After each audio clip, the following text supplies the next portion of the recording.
کم عمر بیوی کا بہت زیادہ فائدہ ہوتا ہے۔ ایک تو وہ بے زبان ہوتی ہے، اس کو زیادہ سمجھ بوجھ نہیں ہوتی۔ جس رنگ میں اسے رنگ دو اس رنگ میں وہ رنگ جاتی ہے۔ شوہر کی فرما بردار ہوتی ہے، اس کا ذہن کچا ہوتا ہے اور وہ میاں سے تھوڑی خوف زدہ بھی رہتی ہے۔ اپنے دوستوں سے ایسی باتیں سن کر میں نے فیصلہ کر لیا تھا کہ میں بھی چھوٹی عمر کی لڑکی سے شادی کروں گا۔ اس لیے آج میری شادی تھی اور میری عمر 33 سال تھی اور میری دلہن کی عمر 19 سال تھی۔ سر پر سہرا سجائے بے حد خوشی کے ساتھ میں اپنے کمرے میں داخل ہوا، جہاں پر میری 19 سالہ نئی نویلی دلہن علیحہ بیٹھی ہوئی تھی۔ علیحہ بہت خوبصورت تھی، اس کے حسن کو دیکھ کر میں حیران ہو گیا تھا اور بہت خوش بھی تھا۔ میں اپنے دل کی دھڑکنوں پر قابو پاتے ہوئے آگے بڑھا اور اس کے سامنے بیٹھ گیا۔ نہ جانے کتنی دیر تک میں اس کے حسن کو دیکھتا رہا اور دل ہی دل میں خوش ہوتا رہا کہ مجھے اتنی کم سن اور اتنی خوبصورت بیوی ملی ہے۔ وہ چہرے سے بہت معصوم لگ رہی تھی۔ میں پہلے اس سے کبھی نہیں ملا تھا، صرف تصویر دیکھی تھی، لیکن وہ تصویر سے زیادہ خوبصورت لگ رہی تھی۔ میں نے محسوس کیا کہ اس کے ہاتھ پاؤں کانپنے لگے تھے، وہ بہت خوفزدہ تھی۔ اس طرح سے ڈری سہمی ہوئی دیکھ کر مجھے خوشی ہو رہی تھی۔ اسی طرح کی بیوی مجھے چاہیے تھی، جو شوہر سے ڈرے۔ شوہر کے سامنے شیر بن جانے والی بیوی مجھے بالکل پسند نہیں تھی۔ میں اس کے ڈر اور کپکپاہٹ کو خوب انجوائے کرنے لگا۔ مجھے دوست نے کہا تھا کہ زیادہ تعریف مت کرنا، سر چڑھ جائے گی، اس لیے میں نے ان کی حسن کی کوئی خاص تعریف نہیں کی۔ سوچا اس ڈری ہوئی لڑکی کو تھوڑا اور ڈرایا جائے۔ میں نے یوں ہی اپنے فون پر کچھ سیکنڈ کا ٹائمر سیٹ کیا۔ کچھ سیکنڈ کے بعد میرے فون پر رنگ ٹیون بجی۔ میں فون لیے کمرے میں ایک سائڈ پر چلا گیا اور فون پر کسی سے بدتمیزی سے پیش آنے لگا کہ جیسے بہت غصہ ہو رہا ہوں۔ میں نے کہا آج میری شادی ہے تو تمہیں یہ وقت ملا ہے بری خبر سنانے کا؟ تم کو پتہ نہیں ہے کہ میں کتنے غصے والا انسان ہوں۔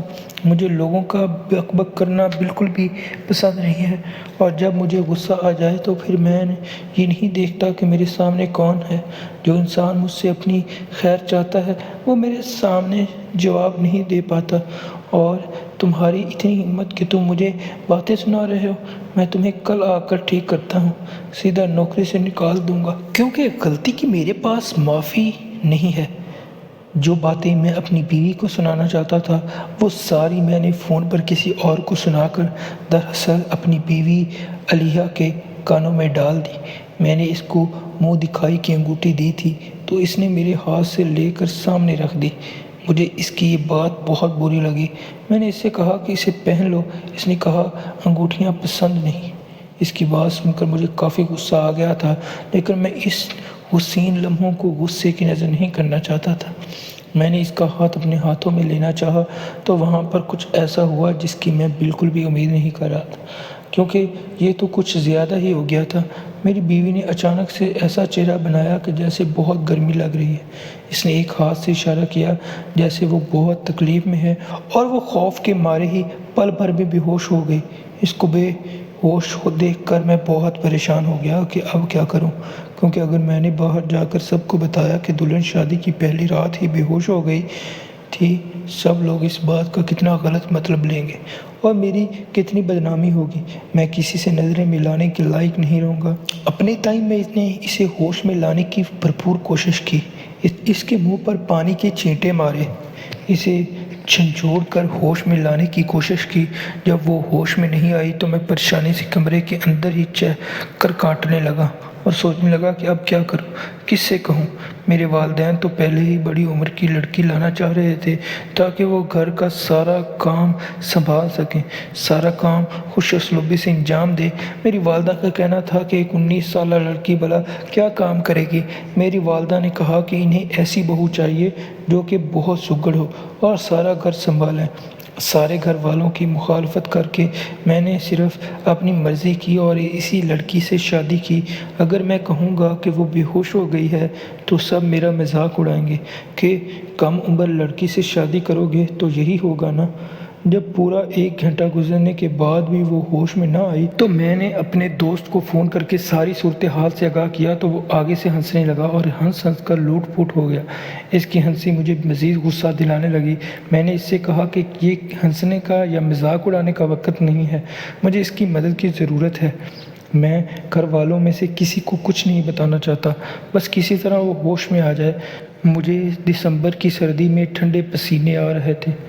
میرے دوست کی بیوی ڈاکٹر تھی، اس لیے میں نے اسے فون کیا تھا کہ شاید کوئی مدد ہو جائے، تو اس نے کہا پریشان ہونے کی ضرورت نہیں ہے، وہ کسی بہانے سے اپنی بیوی کو میرے گھر لا رہا ہے۔ اس کی یہ بات سن کر میں مزید پریشان ہو گیا کیونکہ شادی ختم ہو چکی تھی، مہمان اپنے گھر جا چکے تھے، گھر والے سونے کی تیاری کر رہے تھے۔ ایسے میں اس کی ڈاکٹر بیوی میرے گھر آ گئی تو کتنی خواری ہوگی۔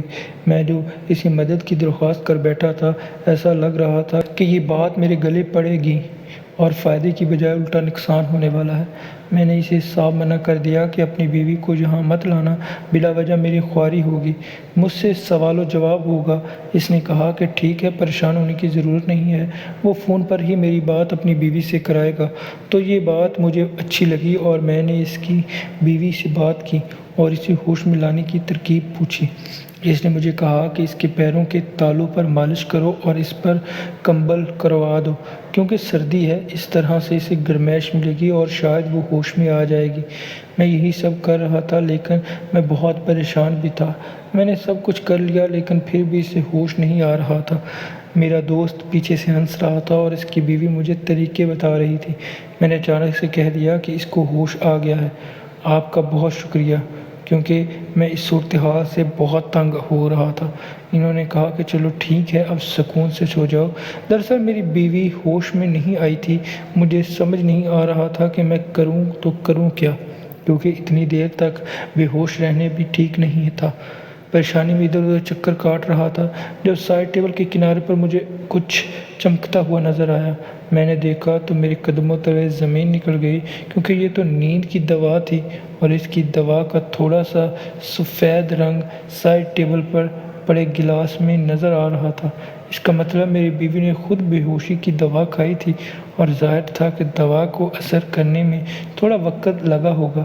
جتنی دیر میں اس سے باتیں کر رہا تھا اتنی دیر میں دوائی نے اثر کر دیا اور وہ بے ہوش ہو گئی، اور یہ دوائی اگر اس نے کھائی تھی تو پھر اسے کوئی بھی ہوش میں نہیں لا سکتا تھا۔ میں اپنی بیوی کو حیران ہو کر دیکھ رہا تھا کہ اس کو تو بہت معصوم ہونا چاہیے تھا لیکن یہ معصوم نہیں تھی۔ مجھے ساری رات نیند نہ آئی کہ آخر یہ ماجرا کیا تھا جو میری بیوی نے اپنے سہاگ رات والے دن خود کو بے ہوش کر لیا تھا۔ کیا وہ میرے ساتھ وقت نہیں گزارنا چاہتی تھی؟ کیونکہ مجھے تو اس بات کی یہی سمجھ آ رہی تھی۔ صبح 4:30 کا وقت تھا کہ دروازے پر دستک ہوئی۔ میں 20 منٹ پہلے ہی سویا تھا۔ بیٹھے بیٹھے ہی میری آنکھ لگ گئی تھی۔ میں نے جا کر باہر دیکھا تو میری امی تھی۔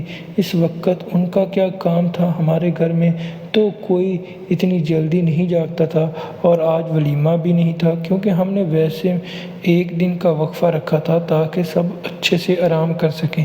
میری امی نے کہا کہ تم ابھی تک کمرے میں کیا کر رہے ہو؟ چلو یہاں سے۔ میں نے کہا میری شادی ہوئی ہے، میرا کمرہ ہے، یہاں پر نہیں ہوں گا تو پھر کہاں ہوں گا؟